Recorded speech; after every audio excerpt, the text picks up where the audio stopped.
ಒಬ್ಬರ ಮೇಲಿನ ನಂಬಿಕೆ ಮತ್ತು ನಿರಂತರವಾದ ಸಪೋರ್ಟ್ ಇದ್ದರೆ ಎಂಥವರು ಕೂಡ ವಿನ್ ಆಗ್ತಾರೆ ಅನ್ನೋದಕ್ಕೆ ಇವತ್ತು RCB ಒಂದು ಲೈವ್ ಎಕ್ಸಾಂಪಲ್. ಯಾಕಂತ ಹೇಳಿದ್ರೆ ಪಾಯಿಂಟ್ಸ್ ಟೇಬಲಲ್ಲಿ 10ನೇ ಪ್ಲೇಸಲ್ಲಿತ್ತು. ಈಗ ನೋಡಿ, ಒಂದು ಅಭಿಮಾನಿಗಳ ಒಂದು ಹರಕೆ ಇರ್ಬೋದು, ಅವ್ರದ್ದೊಂದು ಪ್ರೀತಿ ಇರ್ಬೋದು, ಒಂದು ಟ್ರಸ್ಟ್ ಇರ್ಬೋದು, ಯಾವುದೇ ಕಾರಣಕ್ಕೂ RCBಯನ್ನು ಬಿಟ್ಟು ಕೊಡೋ ಪ್ರಶ್ನೆ ಇಲ್ಲ.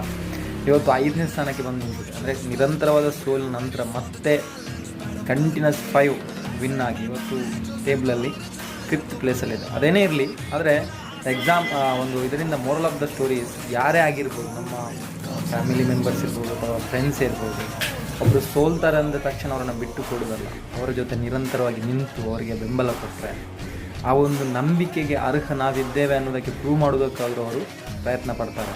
ಸೋಲು ಗೆಲುವು ಇದ್ದದ್ದೇ, ಆದರೆ ಅವರ ಪ್ರಯತ್ನ ಒಂದು ಸರಿಯಾದ ಫಲಿತಾಂಶವನ್ನು ಅವರಿಗೆ ಕೊಡುತ್ತೆ ಅನ್ನೋದಕ್ಕೆ RCB ಒಂದು ಇವತ್ತಿನ ಕಮ್ಬ್ಯಾಕ್ಗೆ ಒಂದು ಎಕ್ಸಾಂಪಲ್.